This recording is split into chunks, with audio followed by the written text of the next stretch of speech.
السلام علیکم ورحمۃ اللہ۔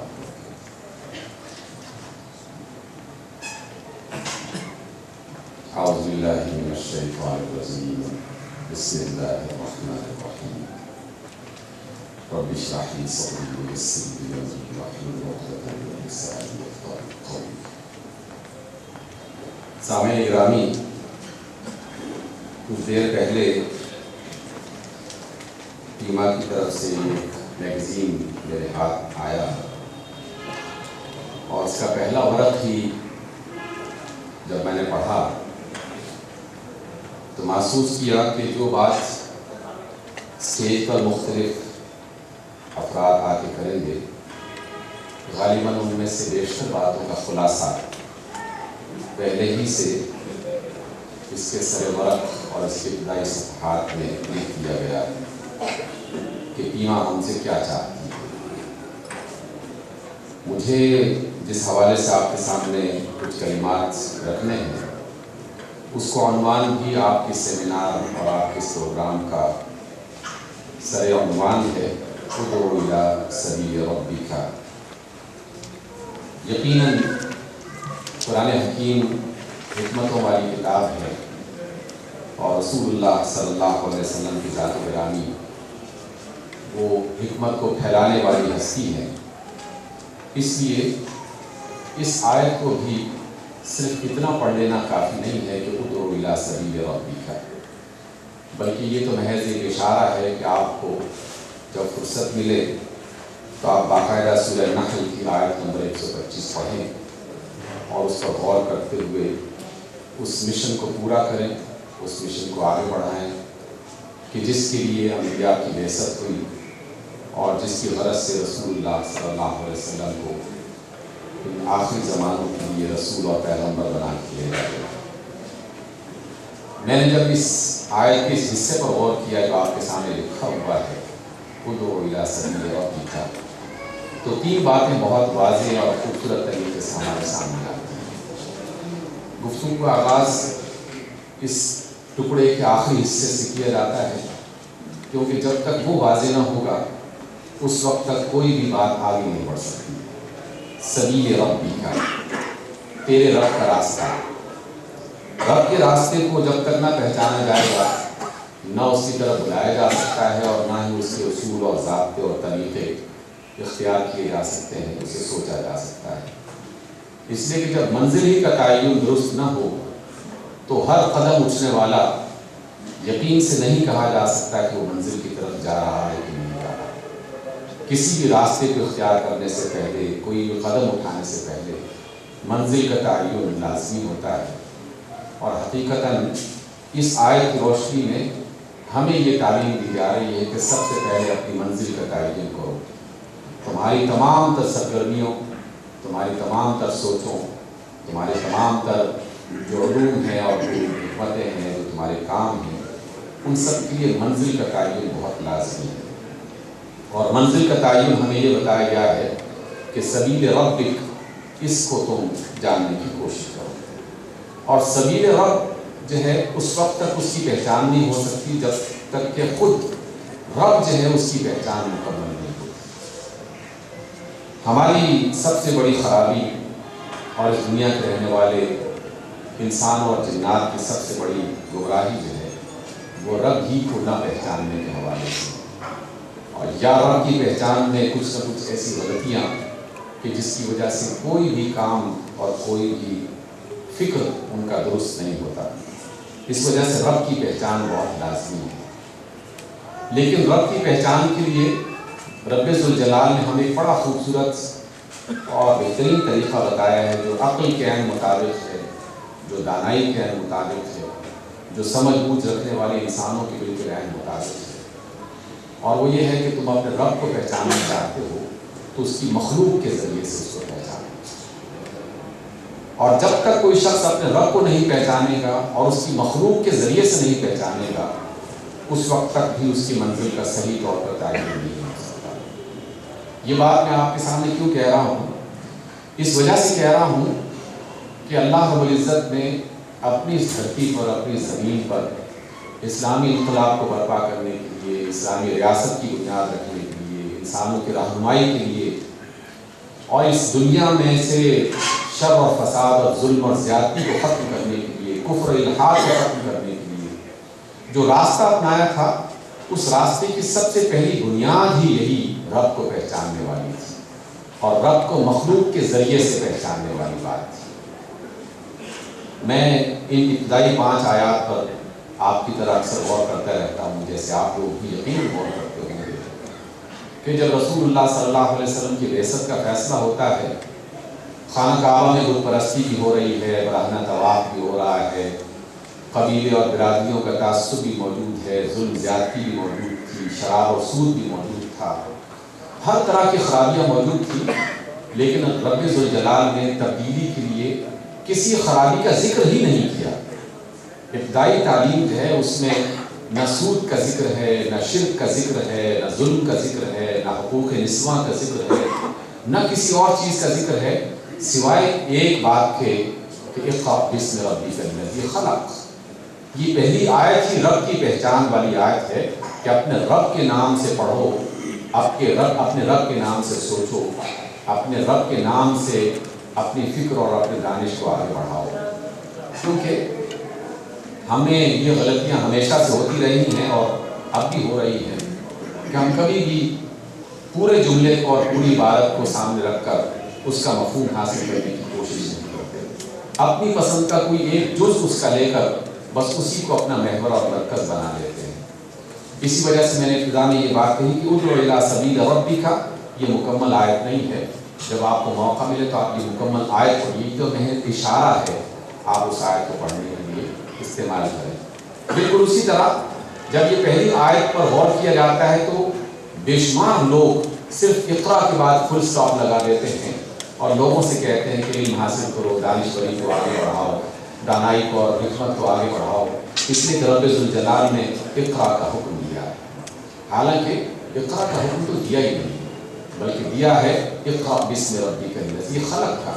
جملہ تو خلق میں جا کے مکمل ہوتا ہے کہ اپنے رب کے نام سے اس کی مخلوق کے ذریعے سے پڑھنا شروع کرو۔ پڑھنے پر بھی ذرا سا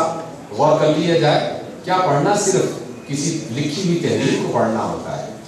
یقیناً اہل دانش جانتے ہیں کہ پڑھنا صرف لکھی ہوئی تحریر کو پڑھنا نہیں ہوتا، انسانوں کے چہروں کو پڑھنا، درختوں کی ساخت کو پڑھنا، انسانوں کی بیماریوں کو پڑھنا، جانوروں کی کیفیات کو پڑھنا، کائنات میں ہونے والی تبدیلیوں اور سرنگوں کو پڑھنا۔ انسان کا پڑھنے والا عمل تو بغیر حروف کے ہوتا ہی رہتا ہے، اس کی سوچ و بچار کا ہر عمل در حقیقت ایک طرح کا پڑھنا ہی ہوتا ہے۔ تو اقرا محض لکھی ہوئی عبارت کو، تحریر کو پڑھنے کا نام نہیں ہے، کیونکہ اگر یہ والی بات ہوتی تو پھر تو رسول اللہ صلی اللہ علیہ وسلم کے سامنے یہ لفظ آنا ہی نہیں چاہیے تھا، اس لیے کہ وہ رسول تو روز اول ہی سے امی تھے، جنہیں کسی حرف کی، کسی لفظ کی پہچان نہیں تھی، جو اتنا نہیں جانتے تھے کہ محمد کا لفظ کہاں لکھا ہوا ہے، اور صلح حدیبیہ کے موقع پر جناب علی بن ابی طالب کو یہ کہنا پڑا کہ مجھے بتاؤ کہ محمد جو ہے وہ کہاں پہ لکھا ہوا ہے، رسول اللہ، اور جب حضرت علی نے کہا کہ یہ ہے رسول اللہ لکھا ہوا، تو آپ علیہ السلام نے اس کو مٹایا اور کہا کہ یہاں محمد ابن عبداللہ لکھ دیا ہے۔ تو بالکل ابتدائی آیت میں اقرا کا لفظ کہنا سوچ و بچار کی طرف اشارہ تھا، غور و فکر کی طرف اشارہ تھا، معاملات کو دیکھنے، کائنات پر غور کرنے کی طرف اشارہ تھا، اور اللہ کی پہچان کے لیے اس کی مخلوق کی طرف مڑنا اور اس پر غور کرنا، اس کی پہچان کرنے کی کوشش کرنا، یہ در حقیقت سبیل ربی کا سب سے پہلا زینہ اور اس کا سب سے پہلا قدم ہے۔ اور پھر اللہ کی مخلوقات میں سے اللہ رب العزت نے جس مخلوق کا انتخاب کیا پہلی وحی کے لیے غور و فکر کے حوالے سے، وہ تو خالصتاً آپ ہی کے میدان سے تعلق رکھتا ہے۔ اللہ رب العزت نے پہلی وحی میں کسی درخت پودے کا، کسی پہاڑ سمندر کا، کسی ہوا اور بادل کا ذکر نہیں کیا، بلکہ اگر مخلوقات میں سے کسی کا ذکر کیا ہے تو وہ انسان ہی کا ذکر کیا ہے۔ خلق الانسان من علق، اور خاص طور پہ انسان کا ذکر عام انداز میں نہیں کیا، بلکہ خالصتاً طبی اصطلاح کا استعمال کرتے ہوئے، میڈیکل کے میدان پر انسانوں کو غور و فکر کرنے کے لیے رہنمائی کرتے ہوئے یہ بات فرمائی کہ انسان کو اس نے علق سے تخلیق کیا ہے، اس لیے انسان کی تخلیق پر غور کرو۔ انسان کی تخلیق پر غور کرو گے تو خالق کی پہچان ہو جائے گی۔ کسی بھی مصور کو جاننا ہو تو اس کی تصویروں سے اس کو پہچانا جاتا ہے. کسی خوبصورت تصویر کو دیکھنے کے بعد پھر سوال کیا جاتا ہے کہ یہ اس کا بنانے والا کون ہے, اس کا مصور کون ہے. پھر بتایا جاتا ہے کہ اس تصویر کو بنانے والا فلاں مصور ہے. اس لیے اللہ رب العزت نے پہلی تصویریں لوگوں کے سامنے پیش کی کہ یہ ہے میری کارکردگی, یہ ہے میرا کام, یہ ہے میرا کمال, یہ ہے میری حکمت, یہ ہے میرا ہنر, یہ ہے میرا علم, یہ ہے میرا فن. اور ان تمام کیفیات کی صورت میں انسانوں کو یہ بتایا کہ تم اس کی مخلوق پر غور کرو. اور جب مخلوق پر غور کرنے کا عمل آگے بڑھتا ہے تو پھر یقیناً سب سے پہلے خود انسان کی تخلیق پر غور کرنے کا تصور آتا ہے. خلق الانسان من علق, علق سے تخلیق کیا. کون جانتا تھا اس زمانے میں کہ علق کیا چیز ہے. رحم مادر کی چادر کے ساتھ وہ ایک چپکا ہوا یا لٹکا ہوا ایک معمولی سا جرثومہ وہ کیسے بنتا ہے, اس کے اندر کیا کیا خصوصیات ہیں, اور اس نے آئندہ جا کر کن کن مراحل سے گزرنا ہے, اور پھر کب جا کر ایک مکمل ذی شعور سمجھتا بوجھتا انسان بننا ہے. یہ در حقیقت اس بڑے علم کی بنیاد رب ذوالجلال نے پہلی وحی میں ہمیں عطا کی تھی تاکہ اس رب کی پہچان وہ ایک بہت ہی خوبصورت طریقے سے آگے بڑھے. ایمان بالغیب یقیناً ایک بہت بڑی بنیاد ہے جس کا تذکرہ سورہ بقرہ میں ہوتا ہے, لیکن پہلی وحی کی بنیاد وہ نہیں ہے کہ ایمان بالغیب. پہلی وحی میں باقاعدہ محسوسات کی دنیا سے انسان کو علم سکھانے کا تذکرہ کیا گیا ہے تاکہ انسان محسوسات کی دنیا میں داخل ہوگا اور خالق کو پہچانے گا, اور پھر کچھ ایسے مراحل آ جائیں گے کہ جہاں پر اس کا علم, اس کی حکمت, اس کی دانائی خود یہ کہنے پر مجبور ہو جائے گی کہ ہاں کچھ باتیں ایسی بھی ہیں کہ جن کے نشانات کو دیکھ کر علم غیب پر یقین کر لینا چاہیے, غیب کی باتوں پر ایمان لے آنا چاہیے. لیکن سامعین محترم, ادعو الی سبیل ربک اس کی پہلی بنیاد رب کی پہچان ہی ہے, اور رب کی پہچان مخلوق کے ذریعے سے ہو سکتی ہے, اس کے سوا کچھ نہیں ہو سکتی. انسان کے ذکر کے بعد کتنے خوبصورت طریقے سے قرآن مجید کی 10 آیات ہیں, لیکن ان میں سے ایک آیت ہمیشہ مجھے اپیل کرتی ہے, بہت ہی خوبصورت. آپ میں سے بہت سارے احباب کو وہ آیت یاد ہوگی, ان فی خلق السماوات والارض واختلاف اللیل والنہار لآیات لأولی الالباب. بے شک آسمانوں اور زمین کی تخلیق میں اور دن اور رات کے بدلنے میں, یعنی زمانوں کے بدلنے میں, موسموں کے بدلنے میں, روشنی اور اندھیرے کے بدلنے میں, ظلمات اور نور کے بدلنے میں عقل والوں کی نشانیاں ہیں. اور عقل والے کون ہیں؟ الذین یذکرون اللہ قیاما وقعودا وعلی جنوبہم, وہ جو اپنے اللہ کو یاد کرتے ہیں کھڑے ہوئے, بیٹھے ہوئے اور پہلوؤں کے بل لیٹے ہوئے. اور یاد کیسے کرتے ہیں, اللہ کی پہچان کیسے کرتے ہیں؟ وَيَتَفَکَّرُونَ فِی خَلْقِ السَّمَاوَاتِ وَالْأَرْضِ, اور آسمانوں اور زمین کی تخلیق پر غور کرتے ہیں اور تخلیق کے ذریعے سے اپنے رب کو پہچاننے کی کوشش کرتے ہیں. اور جب وہ اس کی تخلیق پر غور کرتے ہیں تو بے ساختہ ان کی زبان سے یہ بات نکلتی ہے, سبحانک, اے ہمارے رب, تو واقعی ہر عیب سے پاک ہے, تو ہر خطا سے پاک ہے, تیرا ہر کام مکمل ہے اور اس سے بہتر اور کوئی نہیں ہو سکتا. اور سامعین گرامی, آپ کا تعلق تو انسانوں کی دنیا سے ہے, اور انسانوں کے ساتھ جو وابستہ دنیایں ہیں کچھ ان کے ساتھ بعد میں جا کے ملتا ہے, جس میں میڈیسن کا میدان آتا ہے. میڈیسن کے میدان میں پودے اور پتھر اور گیسز اور مایا جتنی بھی چیزیں ہیں, لیکوڈ, وہ سارے کے سارے جہان خود بخود کھل جاتے ہیں. لیکن آپ سے زیادہ بہتر اور کون جان سکتا ہے کہ جس نے علم کی دنیا میں اتر کر اس کے کچھ راز پہچان لیے ہیں کہ کیا اللہ تعالیٰ کی کائنات میں, اس کی مخلوقات میں کوئی کام اور کوئی مخلوق ایسی ہے, یا اس کی مخلوق کا کوئی عضو ایسا ہے جس کے بارے میں ابھی تک ماہرین اور علماء اور سائنسدانوں اور مفکروں نے یہ بات پہچان لی ہو کہ یہ کام اور یہ جو چیز بنائی گئی ہے اس کو اس سے زیادہ بہتر بنایا جا سکتا تھا. اللہ کی کائنات میں, اللہ کی مخلوق میں انسان کے جسم پر غور کر لیں تو انسان کے جسم کا ایک ایک عضو خود بخود یہ پکار رہا ہے کہ جس طرح مجھے بنایا گیا ہے اس سے بہتر کوئی اور چیز نہیں بنائی جا سکتی, دل کے مقابل میں کوئی اور چیز نہیں بنائی جا سکتی. اور دل کو جو ساخت دے رکھی ہے اس ساخت کے علاوہ کوئی اور ساخت دی نہیں جا سکتی. دماغ جس انداز میں بنایا گیا ہے, دماغ کے خلیے اور اس کے درمیان میں جو تعلقات قائم کیے گئے ہیں اس سے بہتر دماغ بنایا ہی نہیں جا سکتا. اور دل اور دماغ تو بہت بڑی بڑی چیزیں ہیں. انسانوں کے جسم کی معمولی سی کھال اور اس کے کھال کا ایک چھوٹا سا حصہ جو انگوٹھے کی پور کی شکل میں انسان کے سامنے آتا ہے، ایک انسانی تھم، اس کے انگوٹھے کا ایک چھوٹا سا حصہ، پوری دنیا کے انسان ابھی تک اس کے بارے میں یقین رکھتے ہیں، اور ان کی ریسرچ یہی کہتی ہے کہ اللہ رب العزت نے جس طرح انسان کے انگوٹھے کے اس پور کو بنا دیا ہے، اس سے بہتر اور کوئی بنایا نہیں جا سکتا۔ تو مخلوق پر غور کرنے کی دعوت کیوں دی گئی ہے؟ تاکہ اس اللہ کی پہچان ہو، اور اس دنیا والوں کو، انسانوں کو اللہ کی پہچان بتانا ہی تو در حقیقت سبیل ربک کا اور اس کی طرف دعوت دینے کا عمل ہے۔ اس کے سوا اور کیا ہے؟ کہ ہم بھولے ہوئے لوگوں کو، بھٹکے ہوئے لوگوں کو، نادان لوگوں کو، کسی غلط فہمی میں مبتلا لوگوں کو یہ بتائیں کہ تمہارا اور ہمارا کوئی خالق ہے، اور وہ خالق ایسا ہے کہ جس کا کوئی بھی کام بے عیب، اس کا کوئی بھی کام جو ہے وہ عیب دار نہیں ہے، بلکہ ہر کام اس کا بے عیب ہے، اس میں کوئی خامی نہیں پایا جاتا۔ اس لیے کہا جاتا ہے کہ سبحانک، تو ہی پاک ہے ہر عیب سے، ہر خامی سے اور ہر خطا سے، اور تیرا ہر کام مکمل اور ہر اعتبار سے بہترین ہے۔ اور پھر انسانوں کو یہ بتایا گیا ہے کہ فقنا عذاب النار، اے اللہ، اے ہمارے رب، اگر کوئی خامی، کوئی غلطی، کوئی کمزوری، کوئی کوتاہی پائی جاتی ہے تو صرف اور صرف ہم میں پائی جاتی ہے، اس لیے ہمیں عذاب سے بچا لینا، ہم سے کسی کوتاہی کا حساب نہ لینا، اور ہمیں کسی سزا کا حقدار نہ ٹھہرا دینا۔ اس لیے سامعین محترم، جب ہم سبیل ربک کا تذکرہ کرتے ہیں تو سب سے بڑی بنیاد ہی اللہ کی پہچان ہے۔ بدقسمتی سے ہم نے اللہ کی پہچان کا نام تو سنا ہوا ہے، اور ہم سب اپنی زبان سے اس کا ذکر بھی کرتے رہتے ہیں، لیکن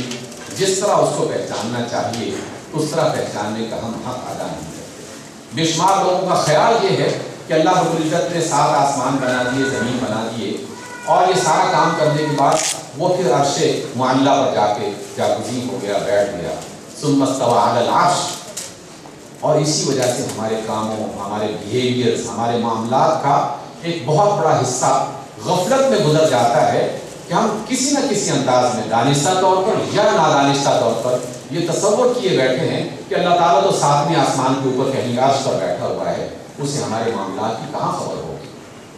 اللہ تعالیٰ کی پہچان کا مطلب یہ ہے کہ وہ ہماری شاہدت سے قریب ہے۔ اللہ کی پہچان کا مطلب یہ ہے کہ اسے ہمارے ہر عمل کا علم ہے۔ اللہ کی پہچان کا مطلب یہ ہے کہ وہ عالم الغیب ہے، آنے والے ہر زمانے اور آنے والی ہر لمحے کے بارے میں وہ جانتا ہے۔ اور اللہ تعالیٰ کی پہچان کا جو سب سے پہلا مرحلہ مخلوقات پر غور کرنے کی صورت میں آتا ہے وہ تو وہی الخالق ہے۔ جب ہم اس اللہ کو الخالق کہتے ہیں تو پھر اللہ تعالیٰ خود ہی کہتے ہیں کہ صرف الخالق نہیں ہوں میں، بلکہ میں بدیع السماوات والارض، اور یہ درجہ اس سے زیادہ بڑھ کر ہے۔ الخالق تو وہ ہے ہی، لیکن اس کی مخلوق جو بھی ہے وہ انتہائی بہترین، انتہائی شاندار، انتہائی باکمال، اور اسی وجہ سے اللہ رب العزت نے اپنے لیے بدیع کا لفظ استعمال کیا ہے۔ اور بدیع بھی خالق ہی کا ایک نام ہے، لیکن اپنے درجے کے اعتبار سے انتہائی باکمال چیز کو بنانا، شاندار چیز کو بنانا کہ جس کا کوئی مقابل بنایا نہ جا سکے، بلکہ نعم البدل تو بہت دور کی بات ہے، اس کا بدل بنانے کا بھی کوئی انسان سوچ نہ سکے، اس لیے وہ بدیع السماوات والارض ہے۔ اللہ کی پہچان یہ ہے۔ اور جب ہم بدیع السماوات والارض کہتے ہیں تو بعض اوقات ہم یہیں پہ آ رک جاتے ہیں کہ ٹھیک ہے اللہ نے کائنات بنا دی، بہت اچھی بنا دی، اور اب اس کو بس کائنات کا ایک سسٹم بن چکا ہے اور وہ کائنات کا سسٹم چل رہا ہے۔ ایسا نہیں ہے، بلکہ اللہ رب العزت کا سسٹم جو ہے وہ خود چلا رہا ہے۔ وہ سسٹم چل نہیں رہا کہ اس نے ایک دائرے میں کسی چیز کو ڈال دیا ہے اور وہ محض اس گردش کی قوت کی بنیاد پر وہ چیز حرکت میں آ گئی ہے اور یہ مسلسل حرکت کرتی چلی جائے گی۔ ایسا نہیں ہے، بلکہ یدبر الامر من السماء الى الارض، وہ آسمان سے لے کر زمین کے ہر معاملے کی تدبیر کرتا ہے، اس کی پلاننگ کرتا ہے، اور پوری پلاننگ کے ساتھ ایک ایک لمحے کی تاخیر کیے بغیر اس کو مکمل کر رہا ہے، اور اس کے بارے میں کوئی دنیا کے انسان نہ جان سکتا ہے نہ جانتا ہے۔ آج ہی جب میں یہاں پہنچا تو پہنچنے کے بعد ایک ڈاکٹر صاحب کے بارے میں مجھے خبر ملی کہ ان کی ایک عزیزہ کا انتقال ہو گیا، اور وہ یہاں آنے کے بعد بھی اس مجلس میں شریک نہیں ہو سکے اور انہیں واپس جانا پڑا۔ اسی لمحے مجھے یہ اللہ رب العزت کی پہچان کا یہ تصور دوبارہ سے تازہ ہو گیا کہ وہ جو عالم الغیب ہے، وہ جو یدبر الامر من السماء الى الارض ہے، آسمان سے لے کر زمین تک کے تمام معاملات کو چلا رہا ہے،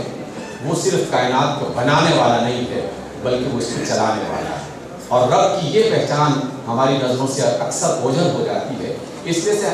وجہ سے ہم میں سے بے شمار لوگ اس گھمنڈ میں یا اس غلط فہمی میں مبتلا ہو جاتے ہیں کہ ہم اپنی حکمت اور دانائی، اپنے مال، اپنے فن، اپنے کمال کے ذریعے سے کائنات کے نظام کو چلا رہے ہیں۔ ہم کسی مریض کو صحت دے رہے ہیں، ہم کسی کا بہترین علاج کر کے انسانی دنیا میں صحت کو عام کرنے کا سبب بن رہے ہیں۔ سبب تو ضرور بن رہے ہیں، لیکن اس سبب کو بنانے کے لیے بنیادی جو عمل ہے وہ اللہ رب العزت ہی کی طرف سے آ رہا ہے، اس لیے کہ وہ یدبر الامر ہے، وہ معاملات کو چلانے والا، اس کی تدبیر کرنے والا، اس کی پلاننگ کرنے والا۔ تدبیر کا معنی ہی اچھی پلاننگ کرنا اور اچھی پلاننگ پر بہترین طریقے سے عمل کرنا، اور اسی وجہ سے رسول رحمت علیہ السلام جو رسول حکمت بھی ہیں، ایک بار آپ علیہ السلام نے فرمایا کہ لا عقل کا تدبیر، تدبیر سے بہتر کوئی عقل مند نہیں ہے، کوئی عقل ہے ہی نہیں۔ ایک انسان بہت سیانہ، بہت ہی ذہین اور انتہائی حافظے کے اعتبار سے، معاملات کو سمجھنے کے اعتبار سے بہت ہی ذہین ہے، لیکن اگر اس نے اپنے معاملات کی اچھی پلاننگ نہیں کر رکھی تو اس کی عقل کا، اس کی دانش کا کوئی فائدہ نہیں ہے، نہ اس کو اور نہ دنیا والوں کو۔ اس لیے لا عقل کا تدبیر، اور تدبیر اللہ کے پاس ہے۔ اس لیے ہم جب اللہ کی پہچان کرتے ہیں تو یدبر الامر من السماء الى الارض، اس کی ہمیں پہچان رکھنی چاہیے۔ اور جب تک ہم اپنے آپ کو اور اللہ کی زمین پر رہنے والوں کو اللہ کی پہچان کروانے میں کامیاب نہیں ہو جاتے تو سبیل ربی کا، اس کا کوئی تصور بھی آگے نہیں بڑھتا۔ سامعین محترم، یہاں میں جان کی امان پاتے ہوئے ایک بات آپ حضرات سے ضرور کہنا چاہتا ہوں، اس لیے کہ ہم جس گروہ سے تعلق رکھتے ہیں، یا آپ میں سے بے شمار لوگ جو بات اکثر سنتے اور کہتے چلے آتے ہیں، وہ یہ ہے کہ اس ملک پاکستان میں اور اس کے بعد اس دنیا میں ایک اسلامی انقلاب برپا ہونا چاہیے، اسلامی ریاست کی بنیاد ہونی چاہیے، اور ہم انقلابی ہیں اور ہم یہ کام کرنا چاہتے ہیں۔ سامعین محترم، یہ بات اگرچہ درست ہے، لیکن ہم اس غلط فہمی میں اکثر مبتلا ہو جاتے ہیں کہ جب تک اسلامی انقلاب برپا نہیں ہوگا میری زندگی کا مقصد پورا نہیں ہوگا، اور اگر میں اسلامی انقلاب کو برپا کرنے میں کامیاب ہو جاؤں گا تو شاید اس دنیا میں ہر طرف ریل پیل ہو جائے گی اور ہر طرف بہترین معاملات ہو جائیں گے۔ سامعین محترم، یہ تو محض ایک آزمائش ہے، محض ایک امتحان ہے، محض میدان عمل میں اتارنا ہے، اور کھیل کے میدان میں دو ٹیموں کو اتار کر کھیلنے کا ایک مسلسل عمل ہے، جس کو ایک بار جیتنے اور ہارنے کے بعد دوبارہ کروا دیا جاتا ہے۔ آسٹریلیا کے ساتھ جیت گئے تو انڈیا کے ساتھ مقابلہ شروع ہو جاتا ہے، اس سے ہار گئے تو پھر دوبارہ مقابلہ کیا، ہار گئے ہیں یا جیت گئے، دونوں صورتوں میں مقابلہ ختم نہیں ہوتا۔ اسلامی انقلاب کے برپا ہونے کے بعد بھی یہ کام ختم نہیں ہوتا، اس لیے کہ اس کائنات میں جو اسلامی انقلاب رسول اللہ صلی اللہ علیہ وسلم برپا کر چکے ہیں، اس سے بہتر نہ کبھی اسلامی انقلاب برپا ہوا اور نہ کبھی اس سے ہو سکتا ہے بہتر۔ اس لیے یہ تو محض کھیل کے میدان میں اتارنے کا ایک طریقہ ہے کہ تم نے یہ کام کرنا ہے اور یہ گول اچیو کرنا ہے، بس اس کے سوا تمہارا اور کوئی کام نہیں ہے۔ اور ہم اس غلط فہمی میں ہو جاتے ہیں کہ اگر انقلاب کے راستے میں چند کام پورے نہ ہو سکے تو ہم مایوس ہو کے بیٹھ جاتے ہیں کہ ہمارا کام ناکامی کا شکار ہو گیا، اور اگر دو چار سیٹیں ہاتھ میں آ جاتی تو ہم خوشی سے پھولے نہیں سماتے۔ یہ سبیل ربی کا راستہ نہیں ہے، یہ ادعو الی سبیل ربی کا کی صورت نہیں ہے۔ اس لیے اپنے رب کے راستے اور رب کی پہچان کا عمل اس کو آگے بڑھانا چاہیے۔ سامعین محترم،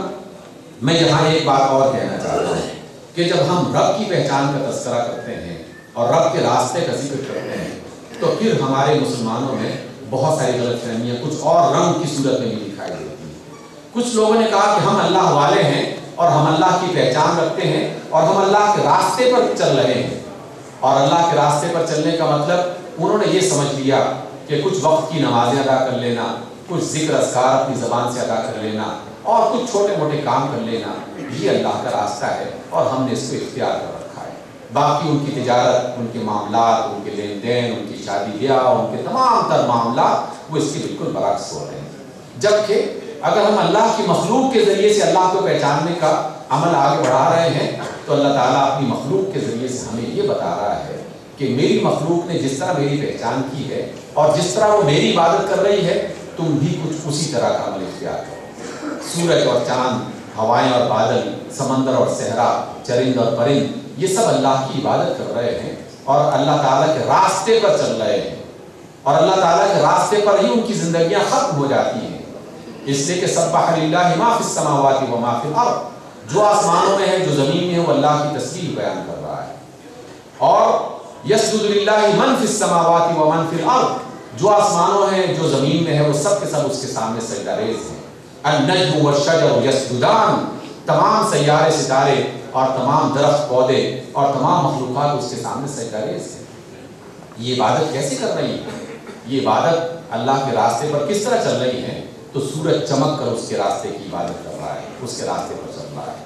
ہوائیں انسانوں کو آکسیجن مہیا کر کے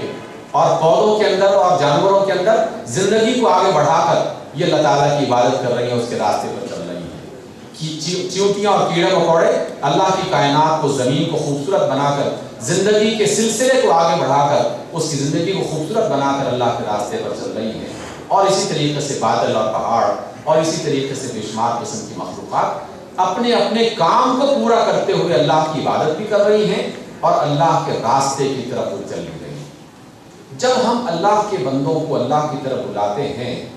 تو ہمارے ہاں یہ بہت بڑی غلط فہمی ہے کہ ہم آپ کو اللہ کی طرف بلا رہے ہیں، آؤ نماز پڑھو، ہم آپ کو اللہ کی طرف بلا رہے ہیں، آؤ وضو کرنے کا طریقہ سیکھ لو، ہم آپ کو اللہ کی طرف بلا رہے ہیں، آؤ یہ ورد وظیفہ ہم سے سیکھ لو، ہم آپ کو اللہ کی طرف بلا رہے ہیں، آؤ اس جلسے اور جلوس میں شریک ہو جاؤ اور اسلامی انقلاب کے نعرے لگاؤ، ہم آپ کو اللہ کی طرف بلا رہے ہیں، آؤ یہ فلاں چھوٹا سا کام ہے اس کو پورا کر لو۔ یہ اللہ کا راستہ ہے، جبکہ اللہ کا راستہ تو یہ ہے کہ جس مقصد کے لیے، جس مشن کے لیے ہمیں تخلیق کیا گیا ہے، اس مشن کو پورا کیا جائے، اس کام کو پورا کیا جائے، جو کام میرے اور آپ کے ذمہ لگایا گیا ہے اس کام کو پورا کیا جائے۔ جس طرح بادلوں نے اپنے کام کیے، جس طرح ہوائیں اپنے کام کر رہی ہیں، جس طرح چیونٹیاں اپنے کام کر رہی ہیں، جس طرح اور دیگر مخلوقات اپنے کام کر رہی ہیں، تو کیا ہمارے کچھ کام متعین نہیں ہیں اللہ تعالیٰ کی طرف سے اور اس کے رسول کی طرف سے؟ متعین ہیں۔ قرآن اور حکمت، یعنی حکمت سے مراد ہے رسول اللہ صلی اللہ علیہ وسلم کی تعلیمات۔ اللہ نے اسی کو کہا ہے کہ وہ یعلمہم الکتاب والحکمہ، کتاب یعنی قرآن کی تعلیم دیتے ہیں، اور حکمت یعنی رسول اللہ صلی اللہ علیہ وسلم کی اپنی تعلیمات۔ وہ حکمت وہ کیا ہے؟ اللہ کے رسول کی بات کو جاننا اور اللہ کی باتوں کو جاننا اور اس کے مطابق اپنی زندگی بسر کرنا، یہی سارا کا سارا سبیل ربی کا ہے، یہی تیرے رب کا راستہ ہے، اور اس پورے راستے کی طرف انسانوں کو بلانا ہے۔ کیا اللہ تعالیٰ کا راستہ صرف یہی ہے کہ نماز پڑھی جائے اور ذکر کیا جائے؟ کیا اللہ کا یہ راستہ نہیں ہے کہ تم انسانوں کو معیشت کے میدان میں سود کے بغیر اور استحصالی نظام کے بغیر ایک اچھا نظام مہیا کرو؟ یہ نظام کون پورا کرے گا؟ جو لوگ سود کے قلق میں اور اس کی بے کنی کے لیے کام نہیں کرتے، جو استحصالی نظام کو ختم کر کے ایک اچھا ہمدردانہ انسانی زندگی کو بہتر بنانے والا ایک اقتصادی نظام پیش نہیں کرتے، وہ در حقیقت ادعو الی سبیل ربک راستے کو انہوں نے چھوڑ رکھا ہے۔ اس لیے کہ جب تک ہم انسانوں کے سامنے نعم البدل، بہترین بدل نہیں پیش کریں گے معیشت کے میدان میں، ہم اللہ کے راستے کی طرف بلا ہی نہیں سکتے۔ اور بالکل اسی طریقے سے زندگی کے ہر میدان سے تعلق رکھنے والے افراد جو اپنے اپنے میدانوں میں کام کر رہے ہیں، وہ اللہ اس کے رسول کے اس مقصد کو بنیاد بنا کے لوگوں کو اس کی طرف بلائیں اور اس کے لیے باقاعدہ ایک عمل پیش کریں کہ ہم یہ پیش کرتے ہیں۔ جیسے بدکاری کی طرف سے روکنا، کسی بھی انسان سے کہا جائے کہ جناب بدکاری گناہ ہے، یہ اللہ کا راستہ نہیں ہے، یہ شیطان کا راستہ ہے، تو فوراً سوال ہوتا ہے کہ اچھا یہ تو انسانی خواہش ہے، یہ تو انسان کی فطرت میں رکھا ہوا ہے یہ جذبہ، اس جذبے کو پورا تو کرنا ہے۔ ایسا تو ممکن نہیں ہو سکتا کہ اس جذبے کو انسانی جسم سے خارج کر دیا جائے۔ انسان جو ہے وہ نفسانی خواہشات رکھتا ہے، وہ اپنی جنسی ضرورت پوری کرنا چاہتا ہے، تو اللہ رب العزت اس کے متبادل کے طور پر ہمیں بتاتا ہے کہ ہاں یہ جذبہ میں نے ہی پیدا کیا ہے، جنس کا جذبہ میں نے پیدا کیا ہے، لیکن اس کے بجائے کہ تم فحاشی اور بے حیائی کے راستے پر چلو، نکاح کے راستے پہ اختیار کرو، گھر کے راستے پہ اختیار کرو، اسلامی معاشرت کو اختیار کرو، اس میں تم اس جذبے کی تسکین بھی کر سکتے ہو اور اس میں اللہ رب العزت کی رضامندی بھی ہو جاتی ہے۔ تو جب اس کے معاملے میں ہم یہ کہتے ہیں کہ بدکاری کے مقابلے میں نکاح کا اللہ رب العزت نے نظام دے رکھا ہے، تو پھر معیشت کے میدان میں کیا سود کے بغیر کوئی اللہ تعالیٰ نے نہیں دے رکھا؟ قانون کے میدان میں کیا جمہوریت اور ڈکٹیٹرشپ اس کے مقابلے میں اللہ رب العزت نے کوئی سیاست کا نظام نہیں دے رکھا؟ سبیل ربی کا اسی کی پہچان میں غلطی ہو رہی ہے، سبیل ربی کا اپنی طرف بلانے کے حوالے سے کوئی پریشانی نہیں ہو رہی، ہر بندہ اپنی اپنی سمجھ کی طرف کے حوالے سے بلا ہی رہا ہے، لیکن بنیادی غلط فہمی وہاں پیدا ہو رہی ہے کہ اللہ کا راستہ ہے کیا. اسی راستے کی جب تک ہم اصلاح نہیں کریں گے اس پہچان کے حوالے سے، اس وقت تک معاملہ درست ہو ہی نہیں سکتا. میڈیکل کے میدان میں یہ جتنا بھی آپ کے اس میگزین کے پہلے صفحے پر لکھا ہوا ہے، یہ ساری کی ساری تعلیمات کس بات کی طرف اشارہ کر رہی ہیں؟ ادعو الی سبیل ربک بالحکمۃ والموعظۃ الحسنہ. اسی بات کی طرف اشارہ کر رہی ہیں کہ مریض کے ساتھ تمہارا معاملات کیسے ہونا چاہیے. جب تک مرض کی پہچان نہ ہو جائے علاج شروع نہیں کرنا چاہیے، اور مرض کی پہچان کے لیے تحقیق اور علم کو آگے بڑھانا چاہیے. تو علم اور تحقیق کو آگے بڑھانا میڈیکل کے میدان میں، کیا یہ اللہ کا راستہ نہیں؟ یہ اللہ ہی کا راستہ ہے. یہی وجہ ہے کہ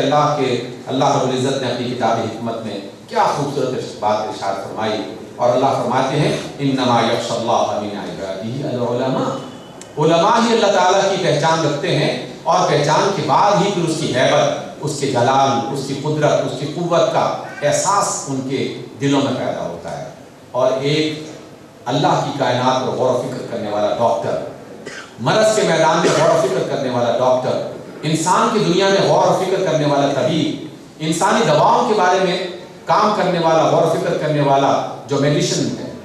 جب بھی وہ اس میدان میں آگے بڑھتا ہے اور نئی نئی تحقیقات کے بارے میں غور کرتا ہے، کیا ہر تحقیق خود پکار کر اسے یہ نہیں کہتی کہ تم کہو سبحانک، اے ہمارے رب تو ہر عیب سے، ہر خامی سے پاک، فقنا عذاب النار، ہم سے ہی غلطی ہو سکتی ہے، اس سے ہمیں عذاب سے بچا کے رکھنا.